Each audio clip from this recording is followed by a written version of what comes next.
है जिसको भारतीय जनता पार्टी का कोई भी कार्यकर्ता भुला नहीं सकता।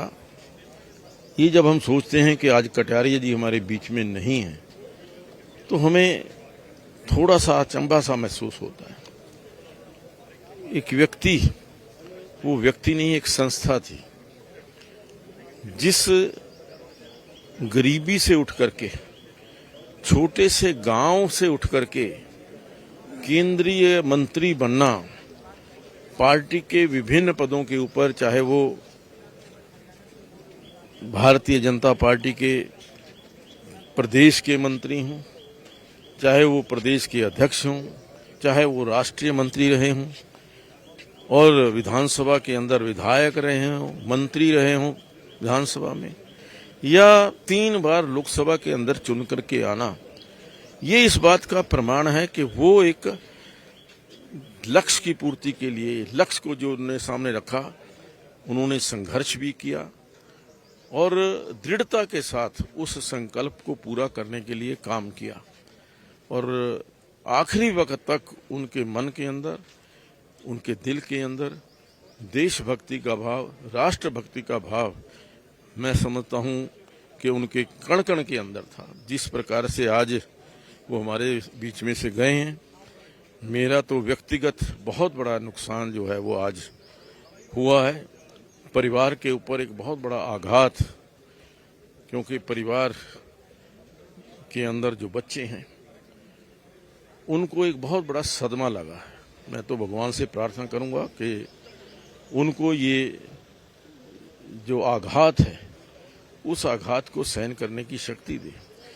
ये परिवार के साथ साथ समाज के ऊपर, समाज को भी बड़ी भारी एक क्षति हुई है और देश से भी एक बहुत बड़ा राजनेता, जो एक विजनरी राजनेता था, जिसके दिल के अंदर राष्ट्रभक्ति की भावना कूट कूट करके भरी हुई थी। संघ की उस पाठशाला से निकला हुआ वो कार्यकर्ता ये जो संकल्प लेकर के निकला कि मैं देश के लिए जीऊंगा, देश के लिए मरूंगा, आखिरी क्षण तक उसने उस संकल्प को पूरा किया। सर, अपने हंसमुख रवैये को लेकर बहुत ज़्यादा चर्चाओं में रहते थे, चाहे कार्यकर्ता हो, चाहे लोगों से मिलने का जो उनका तरीका हंसमुख बहुत ज़्यादा था। किस प्रकार कोई ऐसी आपके साथ कोई मेमोरी उनकी हो जिसमें?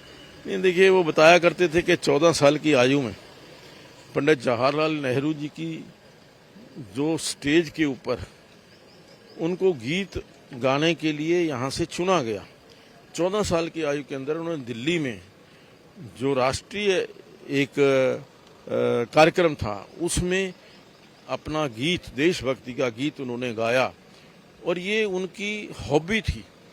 कहीं भी, किसी भी सभा में, किसी जनसभा में, किसी बैठक के अंदर जब हम लगता था कि कोई थोड़ा सा कोई ढीलापन आ रहा है तो हम कहते, कटारिया जी कोई रागनी सुनाओ, कटारिया जी कोई गीत सुनाओ, कोई देशभक्ति का गीत। तो इस प्रकार से जो वो उनका राष्ट्र प्रेम था, वो उनकी जो रचनाएं थी या जो उनकी वो जो गीत थे, उनसे झलकता था। लोगों की आवाज़ हमेशा उन्होंने उठाई, उठाने में कभी पीछे नहीं हटे, चाहे फिर वो संसद के अंदर हो, तमाम मुद्दों को लेकर उन्होंने हमेशा अपनी आवाज़ को बुलंद किया है। बिल्कुल, देखिए, मैंने कहा कि निर्भीकता के साथ जिस प्रकार से इमरजेंसी के अंदर, आपातकाल के अंदर बहुत सारे दबाव, बहुत सारी उनके ऊपर प्रेशर, उन्होंने सब उन दबावों को, उन प्रेशर को बर्दाश्त करते हुए आपातकालीन के अंदर माफ़ी नहीं मांगी। उनके ऊपर दबाव था कि वो माफ़ी मांग करके छूट जाएं, लेकिन उन्होंने माफ़ी नहीं मांगी। लेकिन आखिर तक वो देश के लिए तिल तिल करके उन्होंने अपना जीवन जो है वो दिया है। तो ये थे हमारे साथ हरियाणा विधानसभा अध्यक्ष ज्ञानचंद गुप्ता, और उन्होंने यही कहा कि एक बहुत बड़ी क्षति है जो न केवल पार्टी को बल्कि पूरे प्रदेश को हुई है। कैमरा जितेंद्र हंस के साथ मृदुल यादव, एमचैन न्यूज़, चंडीगढ़।